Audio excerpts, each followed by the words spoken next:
আসসালামু আলাইকুম বন্ধুরা, আমরা অনেকেই সুন্দর ছবি আঁকতে পারি, আবার অনেকেই সুন্দর ছবি আঁকা দেখতে পছন্দ করি। সুন্দর ছবি আঁকা এক ধরনের বিশেষ প্রতিভা। কারো কারো এই প্রতিভাটা জন্মগতভাবেই হয়ে থাকে, আবার অনেকেই নিজে শিখে আয়ত্ত করে নিতে পারে।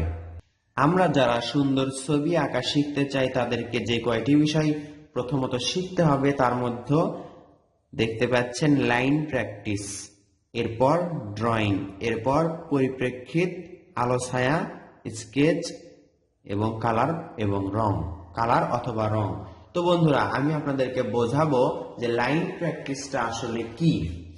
প্রথমে আমাদের ড্রয়িং শিখতে হলে লাইন প্র্যাকটিস বেশি বেশি করতে হবে। দেখতে পাচ্ছেন এখানে একটা রাফ খাতা। লাইন প্র্যাকটিস হচ্ছে রাফ খাতায় বেশি বেশি করতে হয়। লাইন প্র্যাকটিস কেন করতে হয়?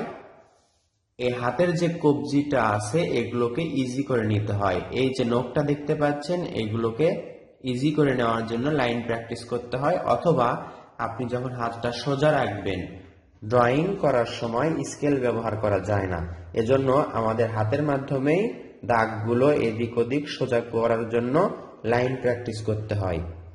এরকম করে লাইন প্র্যাকটিস করতে হয়, বেশি বেশি লাইন প্র্যাকটিস করতে হয়। যখনই ড্রয়িং করবেন তার আগে এভাবে লাইন প্র্যাকটিস করতে হবে। প্রথমত একটু বাঁকা হবে, এরপর আস্তে আস্তে সোজা হবে। এরকম করে প্রত্যেক দিন অনুশীলন করতে হবে, প্রায় মাসখানেক। অথবা যদি দ্রুত ড্রয়িং শিখতে চান তাহলে আপনি দিনে কয়েকবার করে এটা করে তারপর আবার ড্রয়িং করতে পারেন। এদিকে করতে হবে, এরপর এদিকে। লাইন প্র্যাকটিসটা কি আসলে আমি সেটা আপনাকে বোঝাচ্ছি। যত বেশি করবেন আপনার হাতটা ততই ইজি হবে, হালকা হবে, দাগগুলো সোজা হবে, স্কেলের প্রয়োজন হবে না। এভাবে করে 2-3 পৃষ্ঠা লাইন প্র্যাকটিস করতে হবে।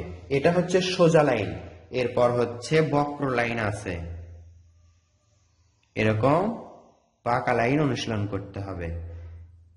একটা ঢেউ এদিকে দিলাম, আরেকটা ঢেউ আমরা এদিকে দিব।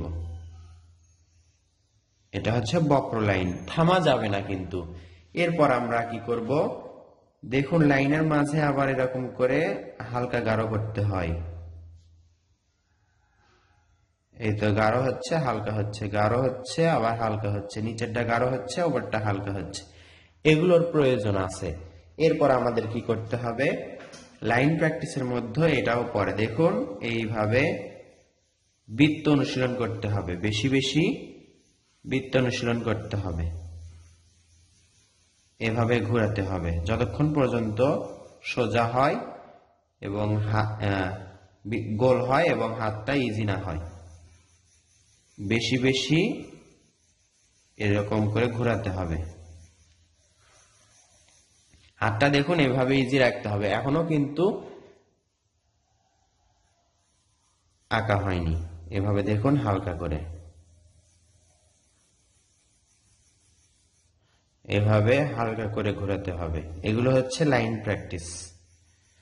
আমি প্রথমত আজকের ক্লাসে বোঝাবো যে এগুলো বিষয়গুলো আসলে কি। প্রথমটা লাইন প্র্যাকটিসটা শেষ হলো, আমরা বুঝতে পারলাম লাইন প্র্যাকটিসটা কি। এরপর হচ্ছে ড্রয়িং। ড্রয়িংটা হলো, এই তো দেখতে পাচ্ছেন এটা হচ্ছে ড্রয়িং। আমরা কোনো কিছু দেখে নিজে নিজে আঁকবো, এবং এটাতে যে এখনই রং করতে হবে এমন কোনো কথা নেই। এই তো দেখতে পাচ্ছেন এটা একটা ঝুড়ি। আমরা এই ঝুড়িটাকে সামনে রাখতে পারি এবং দেখে দেখে পেন্সিল দিয়ে সাদা কাগজে আঁকতে পারি। এটাই হচ্ছে ড্রয়িং। বেশি বেশি ড্রয়িং করতে হবে। স্কেচ, আলো ছায়া বা রং এগুলোর কোনো প্রয়োজন নেই। প্রথমত লাইন প্র্যাকটিস করতে হবে, এরপর কোনো একটা বস্তু সামনে রেখে সেটা দেখে দেখে আঁকতে হবে। হোক সেটা সামনে দেখে অথবা হোক সেটা অন্য একটা সুন্দর দৃশ্য বা ছবি দেখে।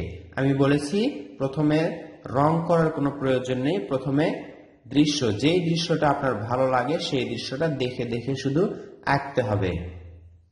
যেমন ইউটিউবে আপনি আমার ভিডিওগুলোতে সুন্দর সুন্দর ড্রয়িং দেখতে পান। অনেক দৃশ্যগুলোতে রং করি এবং অনেক দৃশ্য রং ছাড়াও হয়ে থাকে। রং ছাড়া দৃশ্যগুলো দেখে দেখে আঁকবেন, যেগুলোতে রং করা আছে সেগুলোও দেখে দেখে আঁকতে পারেন, শুধুমাত্র রং ছাড়া। রং করার প্রথম প্রয়োজন নেই। তাহলে আমি কি বললাম, 2 নম্বরে শুধু বেশি বেশি ড্রয়িং করতে হবে। এই যে দেখতে পাচ্ছেন একটা গাছ আঁকছি আমি রং করা, তো আপনাদের কি করতে হবে, রং ছাড়া শুধু আঁকতে হবে, রং করার প্রয়োজন নেই। এরপর 3 নম্বরে দেখতে পাচ্ছি পরিপ্রেক্ষিত।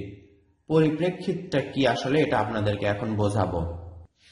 এই যে আপনারা দেখতে পাচ্ছেন এটা হচ্ছে একটা বিন্দু, এদিকে একটা টান টান দিয়েছি, এদিকে একটা টান, এদিকে একটা, এদিকে একটা।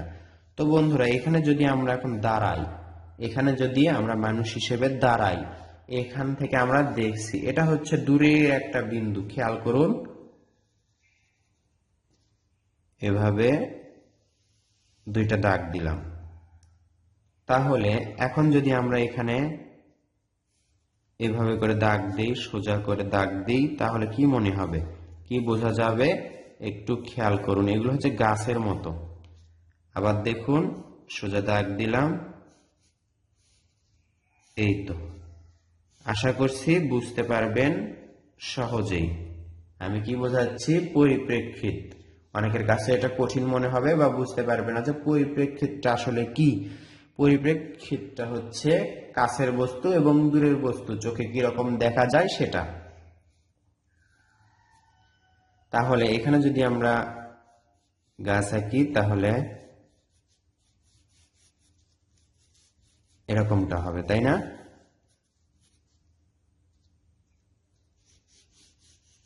এখানে আমরা শুধুমাত্র বোঝাচ্ছি এগুলো হচ্ছে গাছ। দূরের গাছগুলো বড়, দূরের গাছগুলো ছোট এবং কাছের গাছগুলো আস্তে আস্তে চোখে বড় মনে হচ্ছে। আর দেখুন রাস্তা কিন্তু এখানে যতটুকু ওখানেও কিন্তু ততটুকু, কিন্তু চোখে কিরকম দেখাচ্ছে, এখানে বড়, ওই দিকে গিয়ে ছোট। এটাই হচ্ছে পরিপ্রেক্ষিত। আপনি এখানে একটা ঘর আঁকবেন, এই দৃশ্যতে একটা ঘর আঁকবেন। আমি দেখাই এখানে, এটা একটা ঘর। এটা যদি একটা ঘর হয় তাহলে এর পিছনের ঘরটা কত বড় হবে, আর এটা যদি সামনে ঘর হয় তাহলে কিন্তু এই ঘরটা ঢেকে যাবে। তাহলে আমরা পিছনের ঘরটা এর থেকে কিন্তু ছোট করতে হবে। যদি এখানে ঘর হয় তাহলে পিছনের ঘরটা এরকম করে আমাদেরকে দিতে হবে, এই তো। তার থেকে আরেকটু পিছনে যদি ঘর হয় তাহলে এরকম হবে, তাই না? আরেকটা যদি ঘর হয় তাহলে আরো ছোট হবে। এভাবে করে, এই তো দেখুন, এগুলো হচ্ছে পার্সপেক্টিভ বা পরিপ্রেক্ষিত। কাছের জিনিস বড় এবং দূরের জিনিস ছোট। আমরা যখন রেল লাইনের ওপর দাঁড়াবো তখন আমরা বুঝতে পারি যে পরিপ্রেক্ষিতটা আসলে কি। এটা আমরা শিখবো, এটারও একটা শেখার কৌশল আছে, পরবর্তী ক্লাসে ইনশাল্লাহ বুঝিয়ে দেওয়া হবে। যদি আপনার এই ক্লাসগুলো প্রয়োজনীয় মনে হয় অবশ্যই সাবস্ক্রাইব করে রাখবেন চ্যানেলটি। আমি নিয়মিত ভিডিও আপলোড করব 2-1 দিন পর পর ইনশাল্লাহ। এরপর হচ্ছে 4 নম্বরে আলো ছায়া। আলো ছায়াটা কি, এই তো দেখতে পাচ্ছেন এখানে একটি ট্রি বা গাছ। গাছের আমরা যখন আলো ছায়া করব, একটা ড্রয়িং করার পর এখানে আলো ছায়া রং করার আগে আলো ছায়া বুঝতে হয়। রংটা কিন্তু এই জন্য আমি শেষে রাখছি, তার আগে আলো ছায়াটা দিয়েছি। কারণ আলো ছায়াটা আগে আমাদের বুঝতে হবে, স্কেচ বুঝতে হবে, এরপর রং করতে হবে। অনেকেই করে কি, আগে ড্রয়িং করে এরপর সরাসরি রঙে চলে যায়, এজন্য ড্রয়িং এর মাত্রা ঠিক থাকে না, আলো ছায়া ঠিক থাকে না। দেখতে পাচ্ছেন এখানে যখন আমরা রং করব বা আলো ছায়া করব তখন আমাদেরকে ভাবতে হবে সূর্যকে নিয়ে বা আলোকে নিয়ে। রাতের বেলা যদি একটা মোমবাতি থাকে, এখানে দেখতে পাচ্ছেন একটা, এই পাশে আমি দেখাই, আলো ছায়াটা কি সেটা বোঝাচ্ছি আপনাদেরকে। এখানে একটা গ্লাস, এখানে একটা গ্লাস আঁকবো আমি।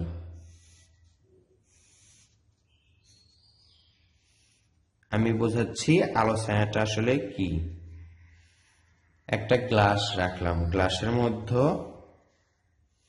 পানি আছে। এরপর এখানে একটি সূর্য আছে, সূর্যতে সূর্যরশ্মি দ্বারা বোঝানো হচ্ছে যে আলোটা এদিকে। অথবা এই সূর্যটা নেই, এখানে একটা মোমবাতি আছে, মনে করুন এখানে একটা মোমবাতি। আচ্ছা, তাহলে কোন পাশে আলো হবে এবং কোন পাশে ছায়া হবে এটা আমরা সবাই অনুমান করতে পারছি। এটা কিভাবে হবে, এজন্য স্কেচ করতে হবে অথবা শেড দিতে হবে। আলো ছায়াটা আমি আপনাদেরকে বোঝাচ্ছি, স্কেচ আমি দিব না, শুধুমাত্র শেড দিয়ে বোঝাচ্ছি যেন দ্রুত আপনাদেরকে বোঝানো যায়। এই পাশে কিন্তু গাঢ় হবে আর ওই পাশে কিন্তু লাইট হবে। এটাই হচ্ছে আলো ছায়া। আলো ছায়াটা বুঝতে হলে আমাদেরকে মনে মনে ভাবতে হবে যে এক পাশে সূর্য আছে, কোন পাশে সূর্য সেই পাশে লাইট করতে হবে, আর অপোজিট পাশে বিপরীত পাশে গাঢ় করতে হবে। নিচের দিকে এমনিতেই গাঢ় হয়। আলো ছায়াটা কি, শুধুমাত্র শেড দিলাম। দেখতে পাচ্ছেন এই পাশে মোমবাতি, মোমবাতির আলোটা এই অর্ধেক পর্যন্ত আসবে। দেখুন এই অর্ধেক পর্যন্ত কিন্তু আসবে, এজন্য এই পাশে লাইট থাকবে, এই পাশে গাঢ় থাকবে। আর গাঢ় এই পাশে যদি লাইট হয় তাহলে ছায়াটা কোন পাশে পড়বে আপনারা দেখুন। সূর্যের যদি আলো এখানে আসে অথবা মোমবাতির আলো এখানে আসে তাহলে ছায়াটা কিন্তু এই পাশে পড়বে। তাহলে ছায়াটা আমাদের কিভাবে দিতে হবে, এখান থেকেই তো। সূর্যের ক্ষেত্রে আমি দেখাচ্ছি এইভাবে, এবং এখান থেকে এইভাবে, এভাবে কিন্তু ছায়া হবে।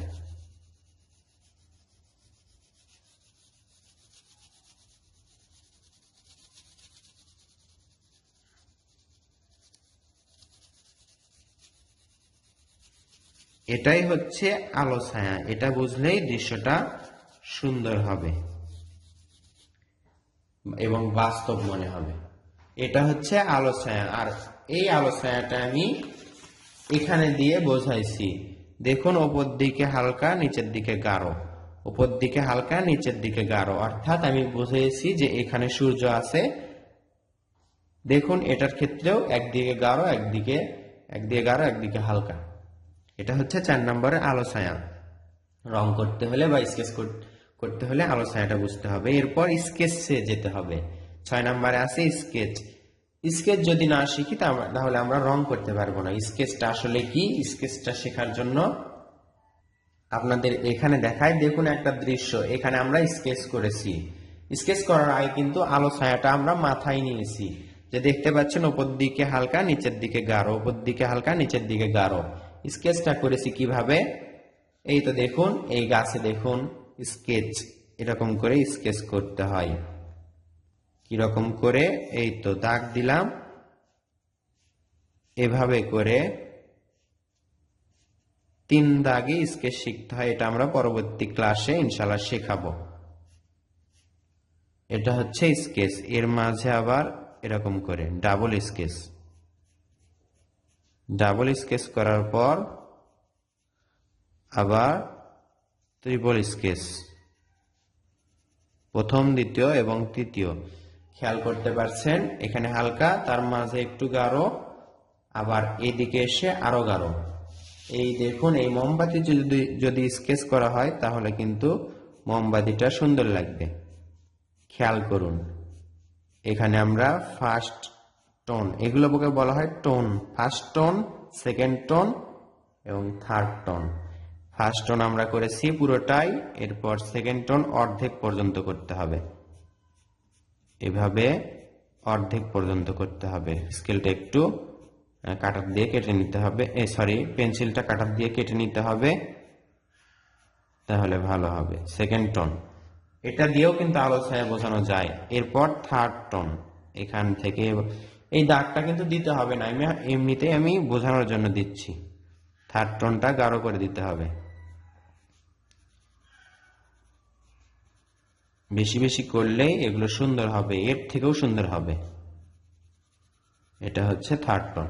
এভাবে করে আলো ছায়া বোঝানো যায়। দেখুন এখানে কিন্তু অলরেডি এক পাশে লাইট, এক পাশে গাও ফুটে উঠেছে। এরকম করে স্কেচ করতে হয়। তো বন্ধুরা, পেন্সিল স্কেচটা আপনাদেরকে বোঝাতে পেরেছি। স্কেচটা পেন্সিল দিয়ে করা যায়, কালার দিয়েও করা যায়। আমি যখন এরকম করে স্কেচ শিখবো তখন কিন্তু কালারটাও আয়ত্তে এসে যাবে।